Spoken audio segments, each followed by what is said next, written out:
Chaperon, je pense qu'il est temps maintenant de parler prise en charge de l'endométriose. Quelle est la stratégie thérapeutique à privilégier aujourd'hui? Et je suis sûre que votre présentation va permettre de répondre déjà à beaucoup de questions des personnes qui nous suivent. Merci Yasmine. Alors là, il faut que ça... Diapositive suivante. Alors, on a vu dans la première partie de l'exposé qu'il y avait une hétérogénéité de la maladie. Vous voyez que des lésions, donc là, superficielles au niveau du péritoine, des kystes qui infiltraient donc les ovaires, là, de façon bilatérale, des lésions profondes ici au niveau de la vessie, qui est en avant de l'utérus, et des lésions, comme les a présentées Anne-Élodie, d'adénomiose au niveau de l'utérus. Et en fait, vous avez trois situations. L'endométriose peut entraîner donc des douleurs, peut être responsable d'infertilité, et si elle est associée à une adénomiose, peut être responsable de saignements pendant ou entre les règles. Quand il y a des saignements importants, ce n'est pas l'endométriose qui est responsable de ce problème, c'est l'adénomiose associée. Et donc, ces lésions superficielles sont responsables de douleurs et d'infertilité. Là où c'est compliqué dans la prise en charge, c'est que les kystes ovariens endométriosiques, eh bien, leur responsabilité dans la douleur et dans l'infertilité est débattue. Par contre, les lésions profondes, on est certain qu'elles sont responsables de douleurs intenses, plus ou moins associées à une infertilité. Et vous voyez que l'adénomiose dont on a parlé tout à l'heure, en répondant donc à la question de notre auditrice, est fondamentale dans la prise en charge, d'où la nécessité d'avoir un radiologue qui va nous aider, puisqu'elle est responsable à la fois de douleurs qui vont se surajouter à celles de l'endométriose, d'infertilité et de saignement. Et quelles sont les options thérapeutiques que nous avons? Eh bien, soit donner des traitements hormonaux pour briser la physiopathologie de la maladie, c'est-à-dire arrêter la menstruation. On peut opérer les patients, et les patientes opérées, on va traiter leur douleur, on peut traiter les saignements et optimiser leurs chances de grossesse. Les traitements hormonaux vont soulager les patientes et traiter les hémorragies. Et on a aussi la procréation médicalement assistée, dont c'est parfaitement démontré qu'aujourd'hui, elle augmente les chances de grossesse des patients. Et le problème dans la situation clinique, c'est de savoir s'il y a ou pas un désir de grossesse pour la patiente immédiat. Parce que si la patiente a un désir de grossesse immédiat, tous les traitements hormonaux qui sont terriblement efficaces, eh bien, sont contraceptifs. Donc, il n'y a pas de place au traitement médical si la patiente a un désir de grossesse immédiat. Donc, on a vu le nouveau paradigme en matière de diagnostic de l'endométriose. Donc, il n'y a plus de diagnostic chirurgical. Si vous faites de la médecine moderne en matière d'endométriose, le diagnostic va être clinique. Le gynécologue va faire un bon interrogatoire. Il peut utiliser le score qu'on a préconisé. Il va faire un bon examen clinique, comme nous l'a dit la sage-femme, et on va collaborer avec des radiologues spécialement investis en matière d'endométriose pour avoir la preuve, à la limite, pour ce cas très spécifique et particulier des endométrioses superficielles isolées, on sait de façon non chirurgicale si la patiente a une endométriose ou pas. Et ces nouvelles modalités diagnostiques sont essentielles, non seulement parce qu'elles évitent aux patients des célioscopies inutiles, mais qu'aujourd'hui, vous avez de nombreuses sociétés savantes, que ce soit aux États-Unis, au Canada, à l'échelon au niveau européen, qui autorisent la prescription d'un traitement médical sans preuve histologique. Et ça, c'est une vraie révolution. Ces femmes qui ont l'endométriose, certes, leur vie peut être terriblement affectée, comme cela a été très bien détaillé. Elles peuvent avoir des problèmes pour avoir des enfants, mais elles n'ont pas de cancer, elles ne mourront pas de leur endométriose. Donc, on n'a pas besoin d'avoir une preuve histologique de la lésion. Et aujourd'hui, on peut traiter une femme sous réserve d'avoir un bon diagnostic clinique et radiologique. Suivante. Donc aujourd'hui, la stratégie sur laquelle il faut s'orienter, c'est d'éviter les chirurgies qui sont inutiles. Et on voit trop de patientes qui ont été opérées 3, 4, 5 fois pendant entre 20 et 35 ans. Et donc, il faut planifier le meilleur moment pour effectuer cette endométriose. Et idéalement, entre la puberté et l'âge de 40-45 ans, il faut essayer idéalement de ne faire qu'une intervention chirurgicale. Ce n'est pas toujours possible de réaliser qu'une intervention chirurgicale, mais en tout cas de diminuer ces chirurgies, certaines mal faites et surtout répétitives. Et comment diminuer les chirurgies, le nombre de chirurgies? Eh bien, en effectuant non seulement un traitement médical qui va bloquer la menstruation et soulager les patients, mais c'est un traitement médical au long cours. Et donc, il y a une étude en France qui est très intéressante, qui a regardé, on en parlait tout à l'heure, l'évolution donc des lésions, c'est-à-dire que c'est des patients, vous voyez, qui avaient à peu près 38 mois entre 2 IRM avec un diagnostic d'endométriose profonde dont on est certain que la femme a un nodule rectosigmoïdien puisque l'IRM l'a prouvé. Eh bien, vous voyez que la progression n'est observée que dans un quart des patients. Ce qui veut dire que si vous prenez les chiffres dans l'autre sens, eh bien, ça veut dire que dans 70% des cas, il n'y a pas de progression de la maladie. Et il y a d'autant plus absence d'évolution de la maladie que vous donnez un traitement qui va bloquer la menstruation. Donc ça, c'est une approche complètement différente du concept de la prise en charge thérapeutique de l'endométriose. Et ces médicaments, vous allez les prescrire de façon progressive, c'est-à-dire qu'il y a des médicaments qui sont relativement peu onéreux, c'est-à-dire c'est les pilules contraceptives, que vous allez idéalement prescrire de façon continue pour éviter justement la menstruation. Et vous pouvez utiliser aussi des progestatifs, soit par voie orale, soit sous forme de stérilet à la progestérone. Et si ces médicaments ne sont pas efficaces, sont mal supportés, etc., vous avez d'autres possibilités thérapeutiques qui sont des médicaments qui sont un petit peu plus chers sur le plan donc, de la prescription. C'est les nouvelles possibilités des progestatifs. Vous avez le problème des analogues qui posent le problème de leur prescription au long cours parce qu'ils nécessitent une ad-bac-thérapie, c'est-à-dire de contrebalancer la perte en oestrogène qui va être responsable d'une ostéoporose. Et ils ont aussi la limite d'être prescrits par voie intramusculaire. Et puis, une nouvelle classe moléculaire qui est en train d'apparaître, c'est le début de la possibilité des antagonistes qui vont aussi bloquer la menstruation, mais avec un mécanisme un peu différent des analogues, ce qui fait qu'il semblerait qu'à long terme, cette classe thérapeutique sera, à mon avis, plus intéressante. Donc, finalement, la prise en charge, on doit se poser 2 questions. Est-ce que la femme a une douleur? Oui ou non? Et est-ce qu'elle a un désir de grossesse immédiat? Et donc, si vous avez une patiente qui vient vous consulter pour un problème de douleur, sans désir de grossesse et sans infertilité, eh bien, le traitement de première intention, sans chirurgie, doit être la prescription d'un traitement médical au long cours.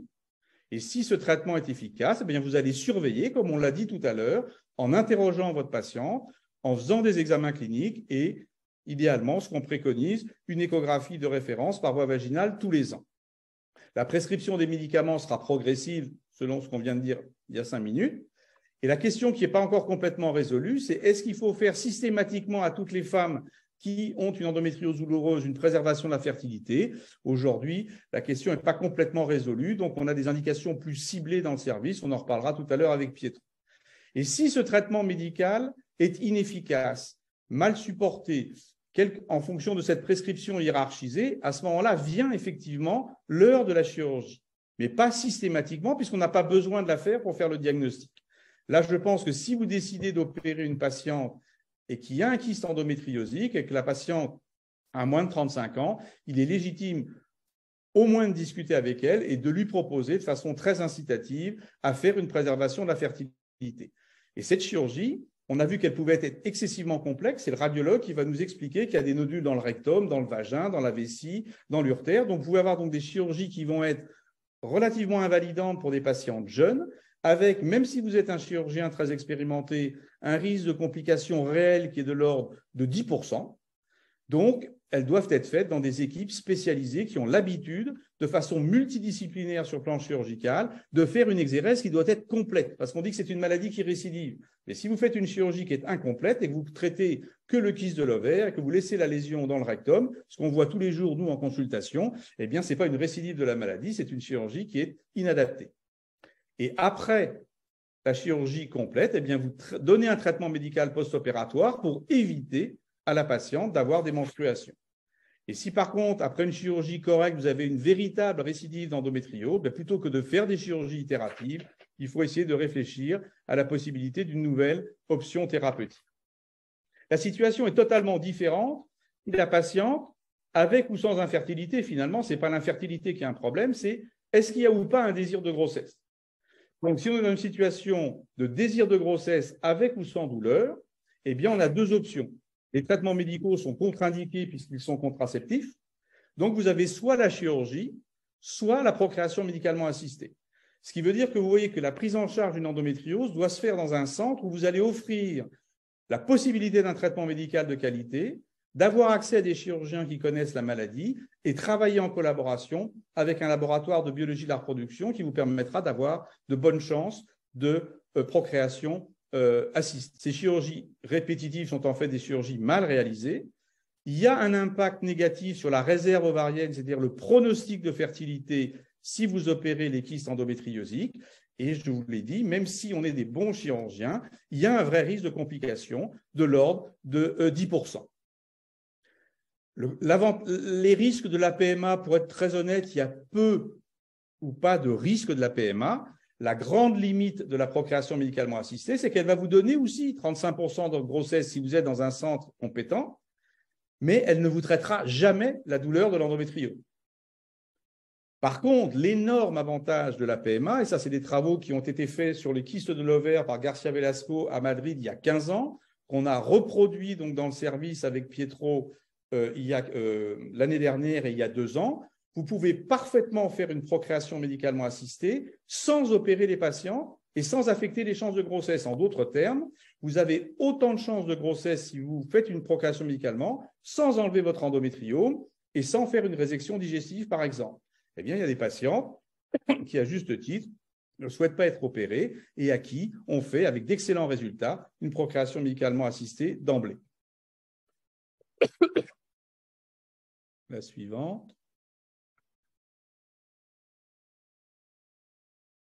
Donc, pour synthétiser ce qu'on a dit, classiquement, le diagnostic était un diagnostic qui était chirurgical et la chirurgie était proposée de première intention comme le traitement de l'endométriose.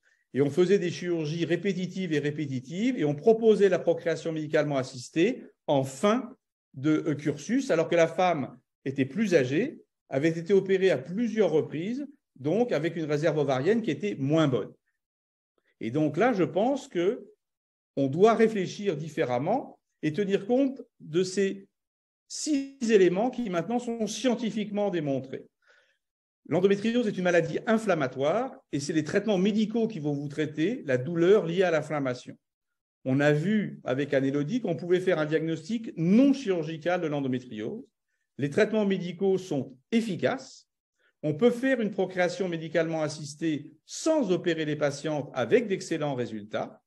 Il faut être honnête, il y a des limites et des risques à la chirurgie. Et ce qui est essentiel, c'est que quand vous opérez une patiente qui présente un désir de grossesse en matière d'endométriose, les grossesses surviennent immédiatement, c'est-à-dire dans l'année qui suit la chirurgie.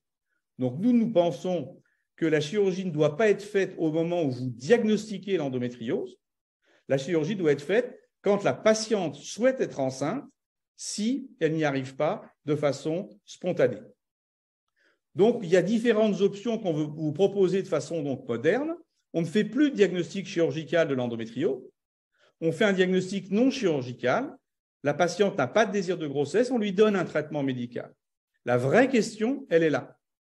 Quand la patiente veut être enceinte, vous arrêtez le traitement médical. Et si elle n'arrive pas à être enceinte spontanément, au bout d'une petite année, en fonction du contexte, du profil masculin, etc., eh bien, vous allez effectivement l'opérer.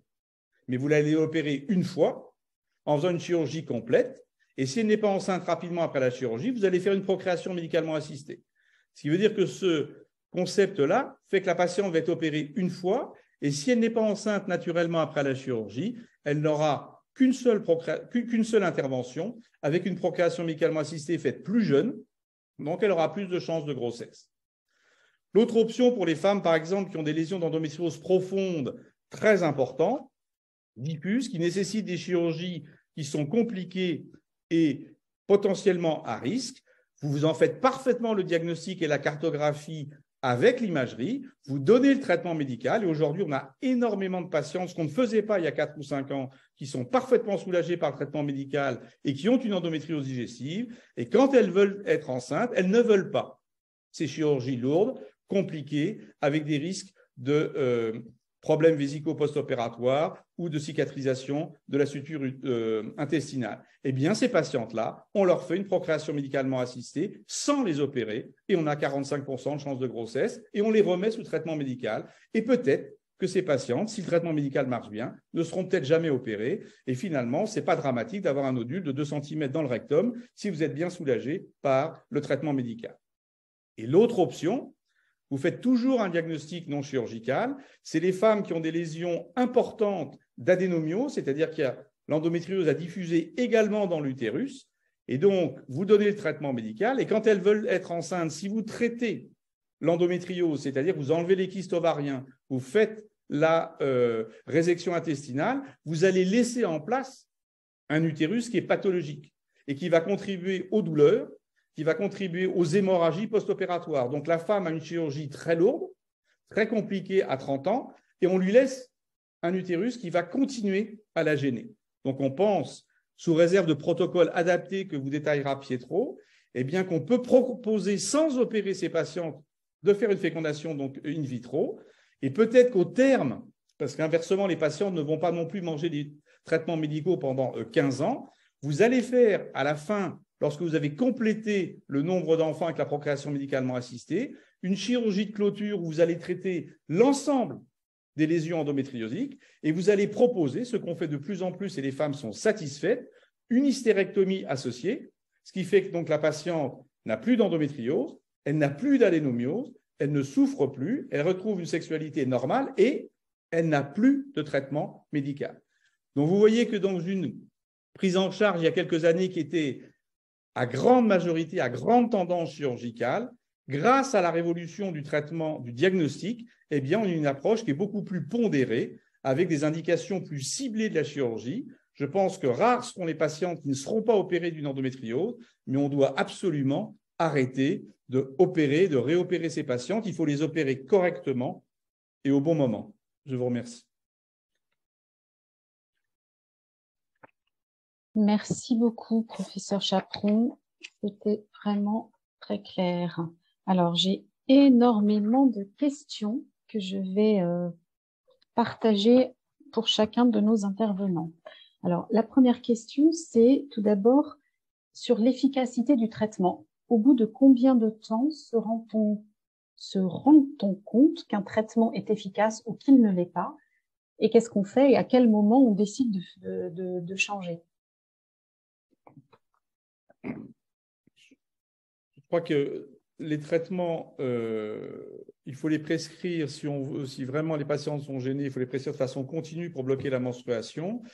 Et si effectivement, au bout de, moi je pense, je ne sais pas, peut-être que Pietro a une approche différente, mais si au bout de 3-4 mois, vous n'avez pas une amélioration significative, il est légitime de se poser la question de changer ou d'adapter le traitement. Ce qu'il faut comprendre, c'est que les femmes qui ont une endométriose ont un endomètre qui est pathologique, qui est différent de ceux des femmes qui n'ont pas d'endométriose. Et en fait, il y a ce qu'on appelle un polymorphisme des récepteurs, c'est-à-dire que c'est un petit peu comme le Lego, c'est-à-dire que le laboratoire a fait un médicament qui va aller se greffer sur le récepteur, et s'il n'y a pas une bonne adéquation entre le récepteur et la molécule, eh bien, il sera inefficace. Il faut choisir une autre molécule. Mais on a la réponse, je pense, en 3-4 mois. Pour moi, on doit avoir une amélioration significative. Et ce qui veut dire qu'on peut essayer plusieurs traitements avant de trouver le bon. Bien sûr. Très bien. Alors, une question au sujet des FIV maintenant. Quand on se lance dans un parcours, dans un protocole PMA, les femmes souvent disent on a une augmentation des douleurs. Est-ce que cela signifie forcément augmentation de l'endométriose aussi? Évolution de l'endométriose. Pietro, peut-être? Alors ça, merci Yasmine. C'est vrai que c'est le sujet des symptômes douloureux et au cours d'une prise en charge en assistance médicale à la procréation est un sujet vraiment très vaste, quoi. Il y a plusieurs questions qui qui existent. Et alors, il y a déjà, parfois les femmes sont douloureuses et on se demande est-ce que la douleur est forcément associée peut-être à plus de lésions, plus d'inflammation et donc peut-être moins de chances d'avoir un bébé en AMP. On a plutôt l'impression que les données sont rassurantes et que ce n'est pas parce qu'on est douloureuse qu'il y a moins de chances que ça fonctionne d'un point de vue champ de succès de l'AMP. Il y a une autre question qui est souvent répondue quand on a un parcours d'AMP. Est-ce que les douleurs vont flamber en cours de stimulation? Et là, les études sont plutôt rassurantes parce qu'on commence à avoir pas mal de données de la littérature et ils sont tous concordants. Et toutes les études disent que les femmes qui ont une endométriose peuvent avoir des douleurs un peu plus élevées de base que les femmes qui ne sont pas endométriosiques, mais en cours de stimulation, l'évolution est semblable. Il n'y a pas vraiment d'effet rebond de la stimulation. Alors, dans la vaste majorité des cas, il y a toujours des exceptions. Et les douleurs ne sont pas forcément synonymes de progression de lésion, parce que là aussi, les études montrent qu'il n'y a pas d'évidence de progression des nodules, surtout pour l'endométriose profonde, en cours de stimulation. Mais les règles générales de bonne pratique, elles veulent que avant de prendre en charge une femme en assistance médicale à la procréation, il faut vraiment adapter le traitement médical au mieux pour qu'on démarre une stimulation chez des femmes qui ne sont pas trop douloureuses et qui ne souffrent pas trop, parce que sinon on n'est pas dans des conditions idéales. L'idéal, c'est vraiment de soulager au maximum les femmes avant de démarrer une stimulation. Très bien. Merci beaucoup, Pietro. Alors, j'ai des questions maintenant sur le diagnostic des ados. Évidemment, ces ados, ce sont des jeunes filles vierges, on ne peut pas leur faire d'échographie endo-vaginale. Dans ce cas-là, qu'est-ce qui est préconisé? Peut-être Anne-Élodie? Alors, pour les adolescentes qui n'ont pas eu encore de rapport, effectivement, on ne peut pas passer par voie endovaginale, mais on fait quand même en première ligne une échographie pelvienne par voie suspubienne. Là encore, pour éliminer des diagnostics différentiels, ça peut être parfois des kystes dermoïdes, enfin d'autres choses qui peuvent se voir par le ventre. Donc, on garde toujours cette première ligne d'échographie pelvienne. Et puis, effectivement, l'examen qui sera l'examen phare, ce sera effectivement l'IRM que l'on fera et qui, du coup, permettra de voir toutes les jeunes filles, qu'elles aient eu ou pas des rapports. Très bien. Et alors, justement, sur la prise en charge des adolescentes, qu'est-ce qu'on leur propose, les adolescents? Aux adolescents, c'est d'emblée le traitement hormonal. D'ailleurs, est-ce qu'on peut soigner ou en tout cas apaiser l'endométriose sans traitement hormonal et sans chirurgie? Est-ce que ça dépend des formes d'endométriose? À partir de quel âge on peut prendre une pilule si on est ado? Est-ce que vous avez des éléments de réponse à tout ça? Monsieur Chaperon, peut-être? Avant de répondre directement à votre question, donc pour renforcer ce que dit Anne-Élodie, là, on est en train justement de travailler donc, en collaboration sur des populations donc, d'adolescentes. Et comme on l'a dit tout à l'heure, en médecine, vous trouvez que ce que vous cherchez. Et il y a de l'endométriose, il y a même de l'adénomiose chez les adolescentes, c'est-à-dire donc des jeunes femmes. L'adolescence, c'est une définition qui est très, très variable selon les pays. Ça peut aller jusqu'à 22, 23 ans. Il y a des gens qui parlent donc de femmes d'âge jeune, etc. Mais, donc, c'est vrai que ça peut exister et que là, ces jeunes femmes, il faut prendre en compte leur douleur, ne pas dire, comme c'était parfaitement énoncé par Cindy, que c'est normal d'avoir des douleurs, c'est normal de rater l'école. Non, ce n'est pas normal. Bon. Et à ce moment-là, effectivement, il faut faire des bilans radiologiques. Et si les jeunes femmes sont vierges, de faire donc des IRM. Alors, le traitement, ce qu'on a dit tout à l'heure, il doit être progressif.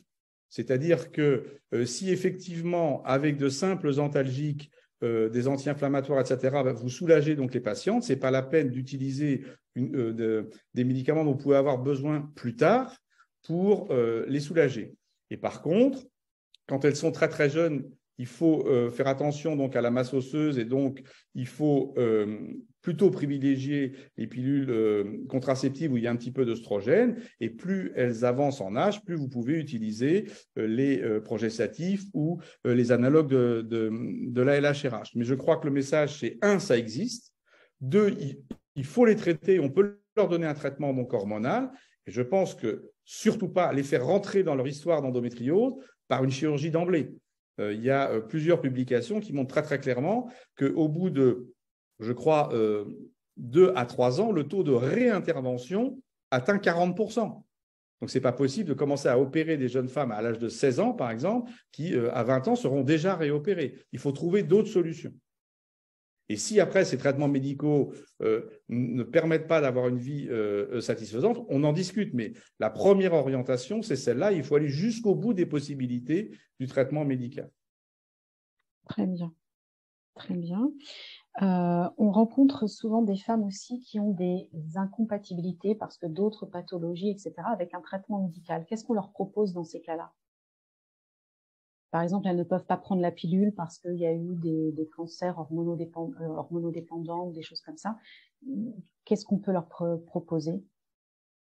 Bien, là, c'est des situations effectivement compliquées, d'où la nécessité, ce qu'on a construit, nous, à Cochin, de travailler avec des gynécologues endocriniens, c'est-à-dire qui connaissent quand même mieux que des chirurgiens comme nous les traitements médicaux. Donc, c'est un vrai travail collaboratif. Et donc, il y a des molécules qui connaissent mieux que nous qu'on peut prescrire. Et là, dans ces situations, eh bien, ça peut être effectivement des indications, plus avoir recours donc à la chirurgie, ou alors la possibilité des analogues de la LHRH qui ne sont pas contre-indiqués dans ces maladies-là, mais qui nécessitent d'avoir donc un traitement supplétif puisqu'ils entraînent une hypoœstrogénie. Et à ce moment-là, il faut donner une bacthérapie, c'est-à-dire que vous donnez un traitement pour soulager la patiente et vous donnez un deuxième traitement pour pouvoir, contrecarrer les effets secondaires du traitement. Donc, c'est relativement compliqué, mais ça nécessite effectivement de travailler avec des gens dont c'est le métier, des gynéco-endocriniens. Très bien, merci beaucoup. Alors, maintenant, une question. Alors, il y a énormément, je vois dans le chat, énormément de questions sur la douleur, sur le soulagement des douleurs. Il y aura un webinaire vraiment dédié à la douleur, l'endométriose, l'adénomiose et la douleur au mois de mars prochain. Donc là, je pense qu'effectivement, vous aurez toutes les réponses. On va essayer de vous en donner quelques-unes, mais ça va vraiment être un webinaire spécifique douleur. Donc, on ne va pas forcément répondre ce soir à tout cela. Alors j'ai une question pour Alexandra, sage-femme, donc. Tu as expliqué tout à l'heure le rôle des sages-femmes donc dans le diagnostic, dans la prescription dentalgique ou de première intention, de traitement de première intention, dans la réalisation peut-être même d'échographie. Est-ce que les sages-femmes peuvent aussi aider quand on a on va parler un petit peu de douleur quand même, des douleurs pendant les rapports? Oui, bien sûr. Alors déjà, les douleurs pendant les rapports, il faut différencier en gros 2 types de douleurs. On a ce qu'on appelle les dyspareunies, donc les douleurs pendant les rapports qu'on dit superficielles, qui sont plutôt localisées à l'entrée du vagin. Et puis, on a aussi ce qu'on appelle les dyspareunies profondes, qui se manifestent plutôt quand la douleur, elle est au niveau du bas-ventre ou au niveau du fond du vagin. On sait que dans l'endométriose, on est plutôt face à des dyspareunies profondes. Alors, en fonction du type de dyspareunie que peut présenter la femme, on va avoir différentes alternatives. Alors, tout d'abord, on peut proposer déjà à la femme de regarder un petit peu son anatomie, c'est-à-dire de commencer par prendre un miroir et de regarder comment ça se présente à l'extérieur et puis essayer de commencer à se familiariser avec son corps et essayer de pratiquer ce qu'on appelle des massages du périnée. Donc, si la douleur elle est plutôt superficielle, on fait des massages du périnée externe et sinon, on peut faire des massages du périnée interne avec des huiles de massage du périnée qui sont adaptées. On peut tout à fait se faire accompagner par une sage-femme pour faire ça. Au niveau ensuite vraiment des douleurs pendant les rapports sexuels, on peut utiliser des lubrifiants. Alors, éviter les lubrifiants, tout ce qui est huileux, parce que ça peut altérer le fonctionnement des préservatifs ou des spermicides. Donc, ça peut du coup... il peut y avoir une grossesse quand on utilise ce genre de lubrifiant huileux. Donc, attention à ça. Et puis, au niveau des rapports sexuels, on peut aussi proposer aux patientes de varier les positions sexuelles et d'éviter du coup les positions qui peuvent amener justement cette douleur et d'en discuter surtout avec son partenaire pour essayer de libérer un petit peu la parole et de l'accompagner dans ce genre de douleur. Alors après, elle peut aussi consulter d'autres professionnels, à savoir des kinésithérapeutes, des ostéopathes qui peuvent essayer de détendre un petit peu le bas-ventre et l'accompagner dans ces douleurs-là. Et puis après, à l'extrême, on peut aller voir jusqu'à un sexologue quand vraiment on a des difficultés pendant les rapports sexuels et qu'on n'arrive pas à trouver de solution et qu'on a vraiment besoin d'un accompagnement un peu plus spécialisé. Merci beaucoup. Ça me permet de rebondir pour dire qu'effectivement, toutes les techniques complémentaires vont apporter quelque chose dans le parcours dans le parcours de vie avec l'endométriose. Aller voir des kinés, aller voir des ostéopathes, des sexologues, des psychologues, aller voir, aller faire du yoga, aller faire de la relaxation. Tout ça, ça ne peut vous faire que du bien. Faites des cures thermales. Tout ça, ça vient compléter le traitement et le suivi médical et c'est primordial. Pour être orienté vers des professionnels, kinés, ostéo, etc., sages-femmes qui connaissent l'endométriose, écrivez à nos bénévoles partout en France, elles pourront vous orienter. Ça, c'est important. Et on en reparlera, soyez-en sûrs, le 13 mars dans ce webinaire qui traitera de la douleur. Je veux bien rajouter quelque chose, Yasmine, c'est important de ne pas avoir honte de tout ça et vraiment d'oser aborder ces questions-là avec les professionnels de santé et de se tourner vers des professionnels en qui on a confiance, avec qui le feeling passe bien, parce que c'est extrêmement important d'en parler, ne pas rester avec ces questions, avec ces appréhensions et surtout ne pas avoir honte de tout ça, c'est extrêmement important. Tout à fait. L'endométriose nous gâche la vie, mais il y a des solutions pour nous aider à mieux la vivre et à mieux vivre son endométriose. Alors, j'ai une question importante. Yasmine, oui. Je crois que ce que vous dites là avec Alexandra, c'est juste fondamental. C'est-à-dire que c'est des choses dont on ne parlait pas il y a ne serait-ce que 4-5 ans, parce qu'on avait juste cette vision, je dirais, chirurgicale donc de la maladie, et on se rend compte que c'est beaucoup plus compliqué que ça. Et donc, on parlait tout d'abord donc des fibromyalgies. D'abord, on en diagnostique quand on les cherche, quand on écoute donc les patients, quand on sait les examiner. Et c'est évident que ce n'est pas avec des cystoscopies qu'on va traiter ces choses-là. Et donc, Alexandra a parfaitement raison. Il faut s'entourer d'ostéopathes, comme vous disiez, de yoga. On peut faire de l'hypnose. Il y a des régimes alimentaires qui peuvent aider, etc. Tout ça n'est pas exclusif l'un de l'autre, mais va permettre d'avoir une prise en charge globale donc, de la patiente. Il y en a pour lesquels l'ostéopathie sera plus intéressante que les régimes, peu importe, mais il faut utiliser tout ce qu'on a à notre disposition pour aider ces patientes. Et ça, je crois que c'est une évolution majeure dans la prise en charge thérapeutique des patientes et c'est très récent. En fait. Tout à fait. Et moi, je voudrais vraiment rassurer les patientes, c'est qu'aujourd'hui, de plus en plus de médecins et de professionnels ont votre discours, Monsieur Chaperon, et merci, ça fait du bien d'entendre ça. C'est que la prise en charge aujourd'hui, c'est une alliance thérapeutique, en fait. C'est un petit peu de médicaments à un moment ou à un autre, un traitement hormonal à un moment ou à un autre, de la chirurgie juste quand il faut. Mais autour de tout ça, tous les professionnels de santé qui peuvent nous aider, tous les soins de support et même l'électrothérapie, tout ce qu'on veut, tout ça, ça fait vraiment du bien. Alors, j'ai encore des questions quand même sur la prise en charge. Alors, parlons un petit peu d'hystérectomie. On a une question qui est majeure aussi. Est-ce que l'hystérectomie signifie la fin de l'endométriose? Alors,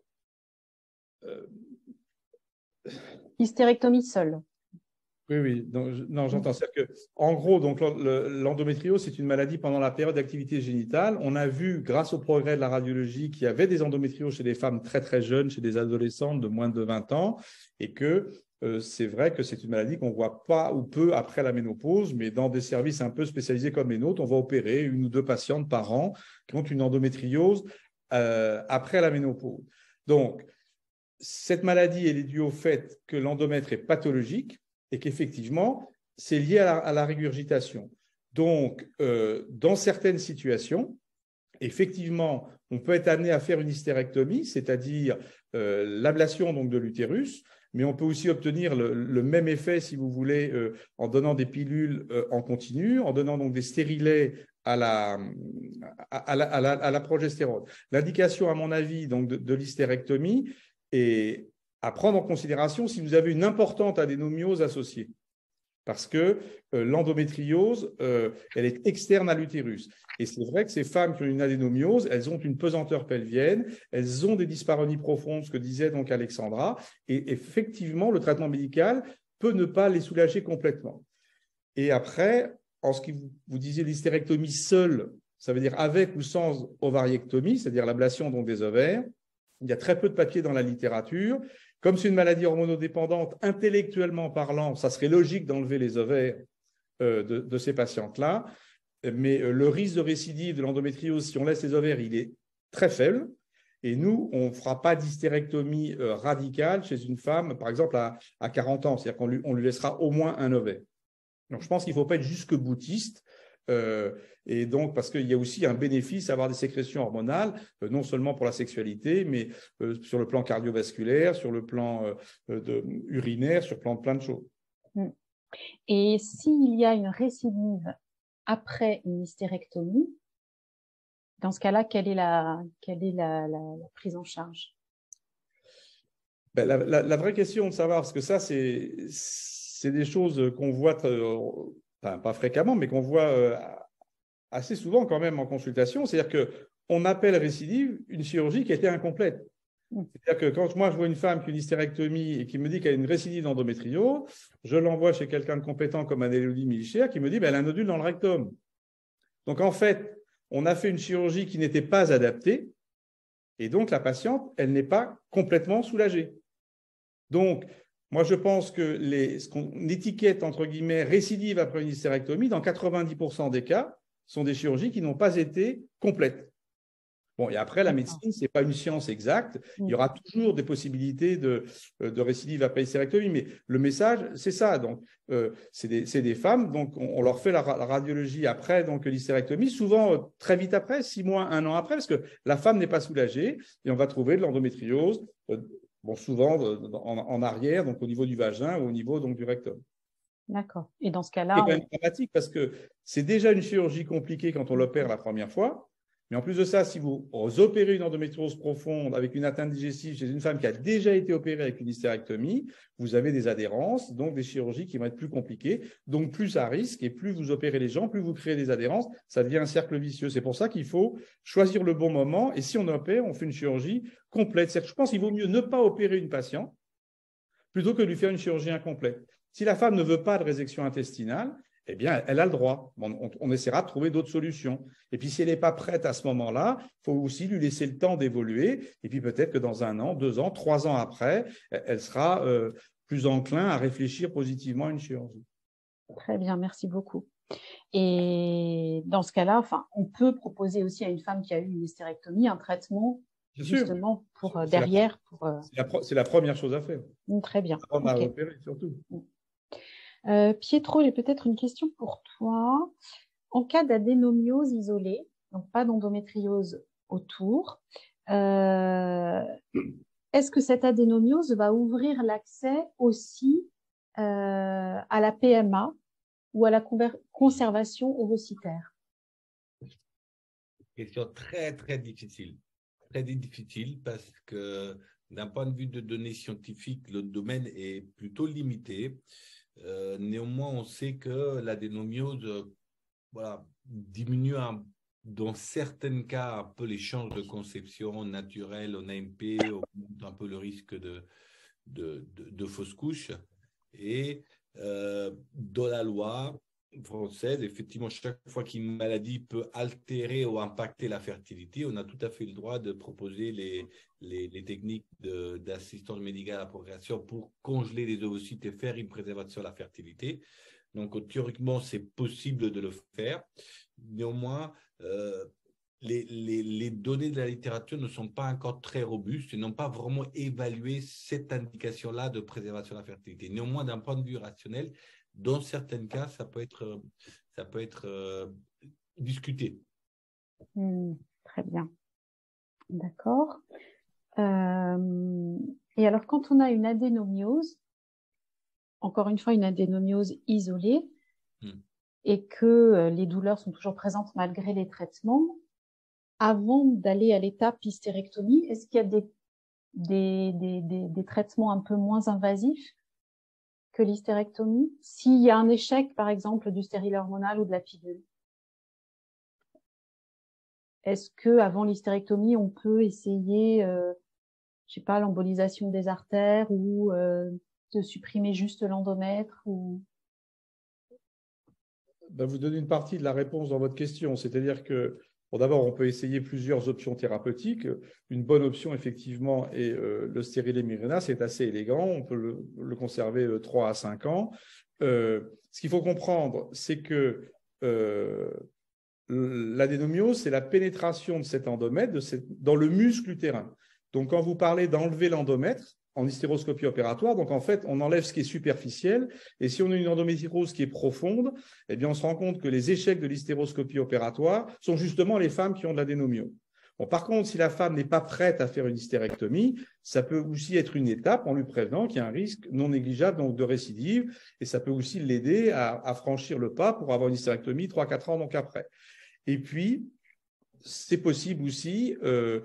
il n'y a pas beaucoup de papiers, en tout cas moi j'en connais pas beaucoup, je ne sais pas si Pietro a plus d'informations, mais on peut aussi essayer une embolisation si les patientes sont vraiment très réticentes à comment ça s'appelle, à l'hystérectomie. Mais c'est vrai que si vous avez, ça c'est le job du médecin, si vous avez une vraie adénomiose qui est pathologique, c'est-à-dire qui vous gêne pendant les rapports sexuels, qui crée une pesanteur pelvienne, qui est responsable d'hémorragie, c'est des femmes qui sont fatiguées, qui ont une vie qui est très très perturbée, globalement, l'hystérectomie, ce que je comprends parfaitement pour une patiente puisse être difficile à concevoir, c'est juste un excellent traitement. Parce que vous êtes quasi certain, sans traitement médical post-opératoire, de régler les problèmes hémorragique et souvent algique, il faut être honnête.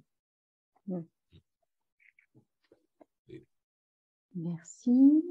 Alors, j'avais une autre question. Quand, en cas d'endométriose profonde, au bout de combien de temps, si on n'arrive pas à faire de bébé, on doit s'en inquiéter et vers qui se tourner à ce moment-là? Voilà, je crois que Pietro peut... Je ne sais pas si c'est pour l'endométriose profonde, je crois que c'est ce qu'on a dit tout à l'heure. Idéalement, mais bon, ce n'est pas toujours aussi simple que ça, il faut opérer les patientes qui n'arrivent pas à être enceintes pour augmenter leurs chances de grossesse. Et si l'endométriose est vraiment la cause de l'infertilité, ça veut dire que si les trompes sont perméables, si le sperme est correct, s'il n'y a pas de problème donc de réserve ovarienne, etc., les femmes qui doivent être enceintes, parce qu'il y a aussi un couple sur 6 qui n'a aucune cause d'infertilité et qui n'y arrive pas. Et si la patiente doit être enceinte, elle l'est très vite, dans les 6 à 12 à 14 mois. Donc, je pense qu'en pondérant avec l'âge, on va être un peu moins interventionniste chez une jeune femme de 22 ans que chez une femme de 38 ans. Mais globalement, si dans l'année qui suit, une chirurgie bien faite et qu'il n'y a pas d'autres facteurs d'infertilité associés, c'est légitime de discuter avec le couple des possibilités de la procréation médicalement assistée. Très bien. L'endométriose est censée s'arrêter à la ménopause, on est d'accord? Il existe quand même des rares cas de récidive à la ménopause. Comme vous disiez, ce n'est pas une science exacte. Qu'est-ce qu'on fait dans ces cas-là? Quelle est la préconisation? Mais là, je crois qu'il faut essayer de trouver tous les... Comme vous dites, c'est quand même très, très rare. Souvent, c'est aussi des patientes qui ont peut-être eu des chirurgies itératives, qui ont donc des processus adhérentiels pelviens qui sont importants, et ce n'est pas forcément certain qu'une nouvelle chirurgie va résoudre leurs problèmes. Et donc là, je pense qu'il faut trouver effectivement tous les artifices médicaux ou alternatifs dont on a parlé pour essayer de leur faire passer ce cap-là et éviter donc de les opérer. Oui, très bien.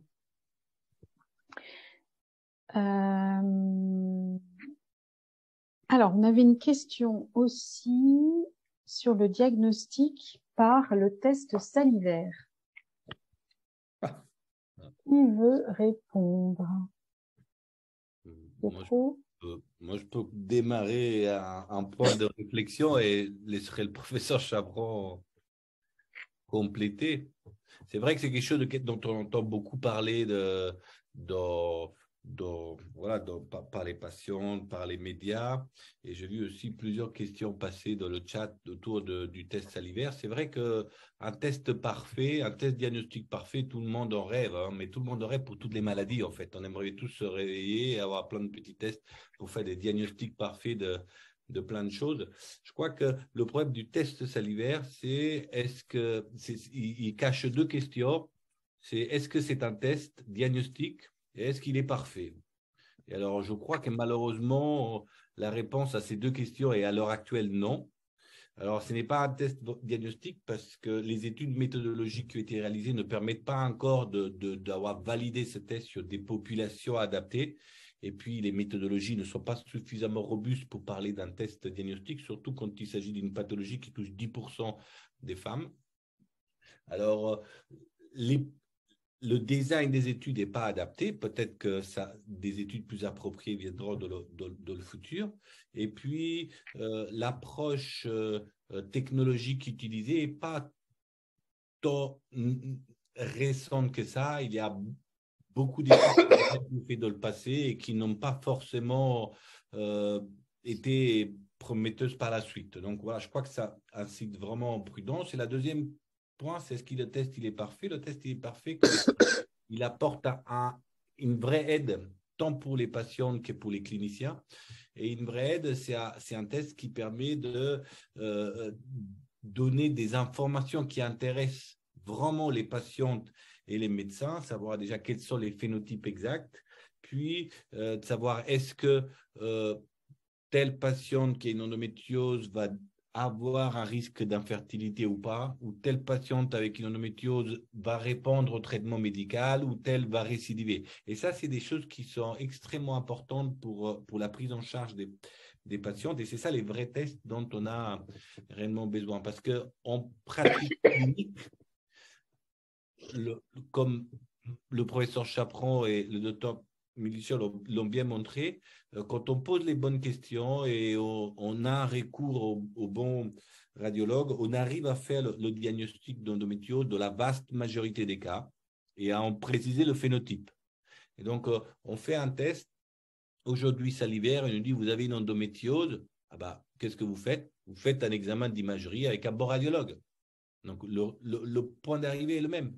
Et du coup, je crois que voilà, faut rester prudent et essayer de continuer à concentrer nos efforts dans des pistes de recherche pour peut-être un jour vraiment trouver un test parfait. Mais à l'heure actuelle, le plus important, c'est l'interrogatoire, c'est l'imagerie. Merci beaucoup, Pietro. Vous aviez d'autres choses? Non, je souscris entièrement à ce que vous avez dit. C'est-à-dire que c'est une pathologie qui touche 10 à 15% des femmes, comme l'a dit Pietro. Un test diagnostique, ça doit être quelque chose qui est simple, ça doit être quelque chose qui est reproductible et ça doit être quelque chose qui n'est pas onéreux. Donc là, aujourd'hui, on parle de 300, 400, 500 euros pour ça. Je ne vois pas comment c'est possible au niveau de la prise en charge pour le système donc, de santé, ce type de test.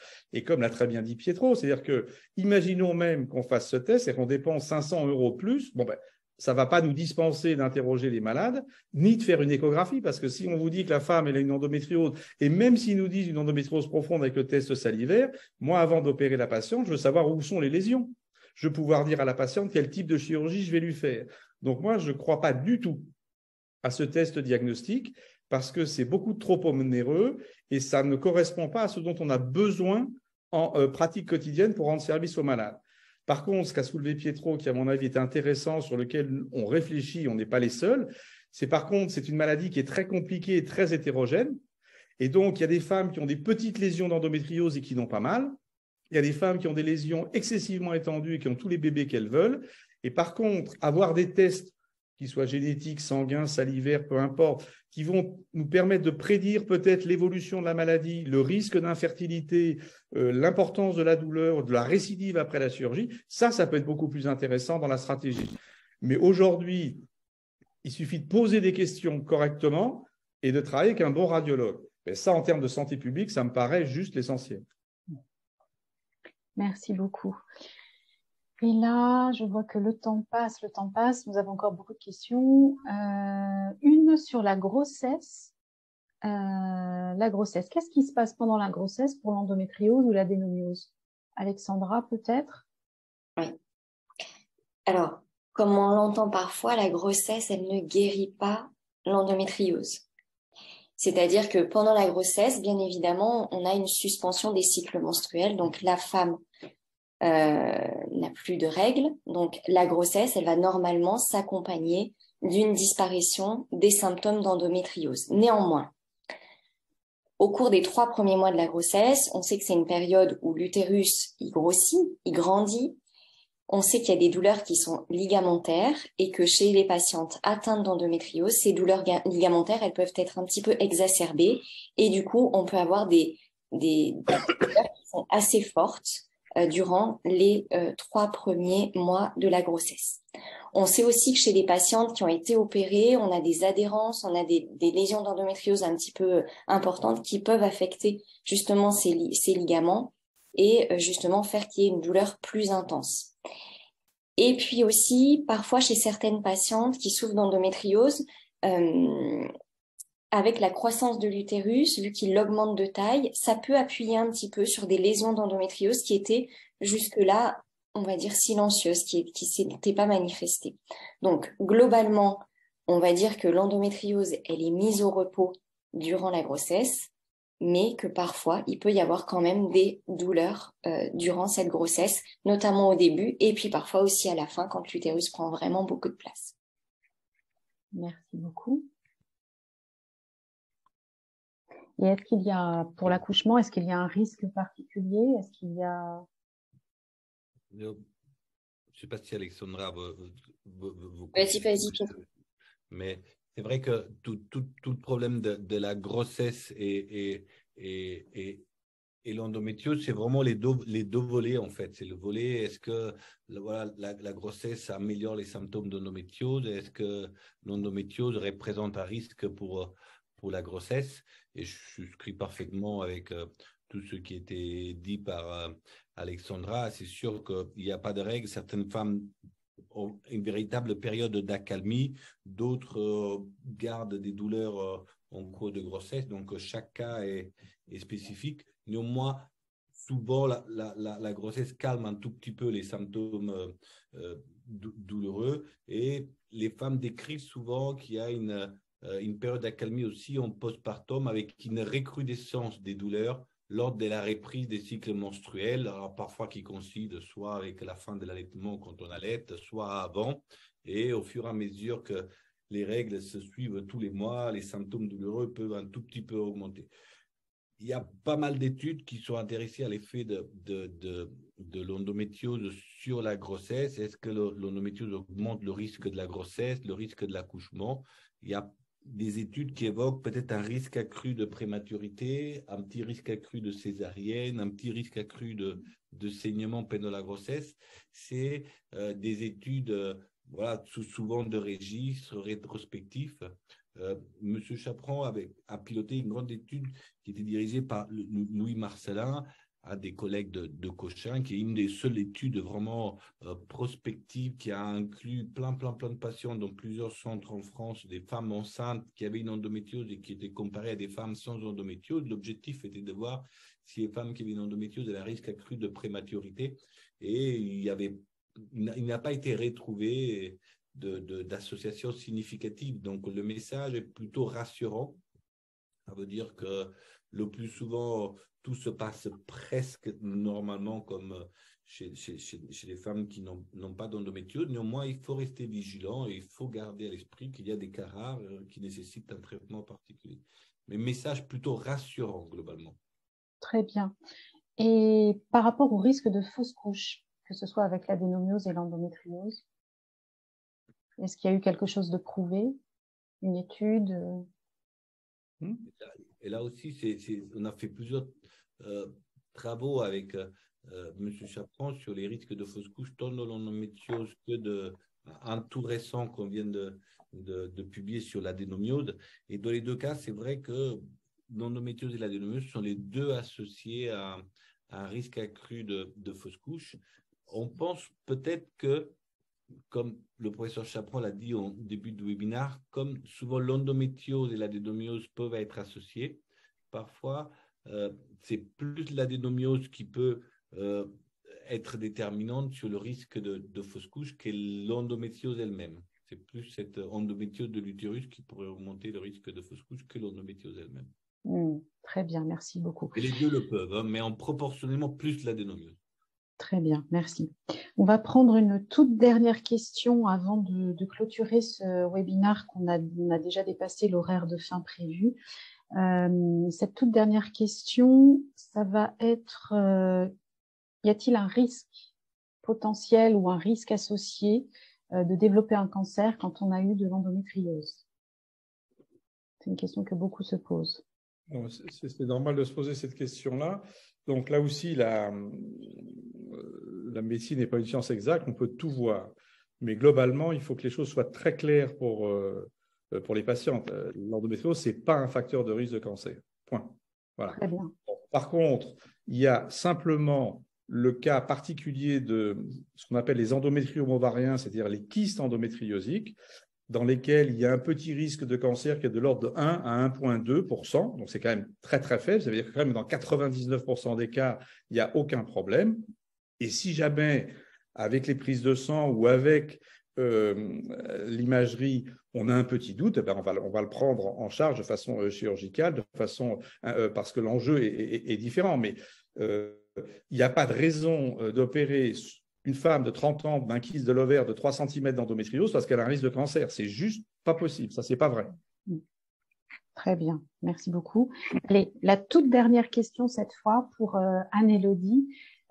Est-ce que les adhérences se voient à l'imagerie? Alors, on appréhende d'autant plus les adhérences en échographie parce que c'est un examen où on peut mobiliser les organes. Donc, et puis ça a été bien effectivement publié. Après, à l'IRM, c'est un peu plus subtil. Ça aussi, il y a une dernière publication qui est parue là-dessus. Ça reste quand même assez subjectif par rapport à la position anatomique normale de certains organes, notamment quand on voit que les ovaires sont collés l'un à l'autre. C'est le fameux kissing ovaries que vous devez voir pour beaucoup dans vos comptes rendus. Ça, effectivement, ça traduit des adhérences claires et nettes. Il y a d'autres petits signes comme ça, mais les adhérences se voient d'autant mieux à l'échographie. D'accord, merci beaucoup. Écoutez, merci. C'était vraiment très, très riche d'enseignements, tout ça. Professeur Chaperon, je vous laisse peut-être la conclusion. Ben, tout à fait, merci. Donc, je remercie tous ces participants parce qu'effectivement, vous étiez très, très nombreux. En attendant, je me permets de vous interrompre. Marion nous dit un grand merci aux intervenants pour la grande qualité de ce webinaire. Personnellement, je suis diagnostiquée depuis 2 ans et on ne m'avait pas expliqué un quart de tout cela. Merci. C'est gentil. Il faut que cette personne, donc on continue. Il y a 3 autres webinaires qui sont organisés sur des thèmes un petit peu plus spécifiques. Celui-ci était donc une approche diagnostique et thérapeutique. Donc, on sera ravis de rencontrer à nouveau cette auditrice. C'est bon pour les questions, là, Yasmine, ou on n'a pas encore toutes les… Alors, Élise, qu'est-ce que vous en pensez, ou Ségolène? Nous sommes à 80% des participants, donc peut-être une petite minute. En attendant, on peut peut-être partager l'écran suivant. Ouais, on a beaucoup de remerciements maintenant dans le chat de Léna, de Cécile. Merci beaucoup. Un grand merci. Virginie, merci beaucoup. Merci à vous toutes, en tout cas, d'être venues, d'avoir posé ces questions, d'avoir écouté. Oui, vivement les autres webinaires, Delphine, vous avez raison. C'est un joli programme qu'on est en train de vous concocter.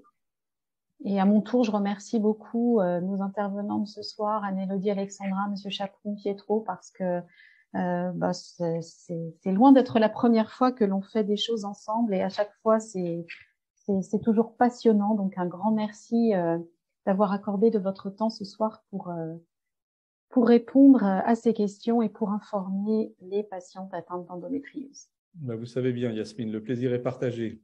Merci. Merci à vous. Partagé. Merci à vous tous. Merci à tous. Bon, ben écoutez, pendant que vous finissez de répondre donc aux questions, effectivement, il est temps de clôturer donc ce webinaire. Je voudrais moi aussi remercier donc toute l'équipe du laboratoire Merck qui nous a permis quand même de monter donc ce webinaire, donc d'organiser dans un esprit donc d'enseignement, de vous aider pour ce diagnostic et cette prise en charge, et vous inviter nombreux et nombreuses au prochain webinaire qui aura lieu le 13 mars à la même heure, à 19h30, et comme l'a dit Pietro, qui sera focalisé plus sur le problème de la douleur, et donc nous l'avons intitulé « Si la douleur s'installe, je fais quoi ?» Donc on vous donne rendez-vous le 13 mars prochain à 19h30. Merci beaucoup.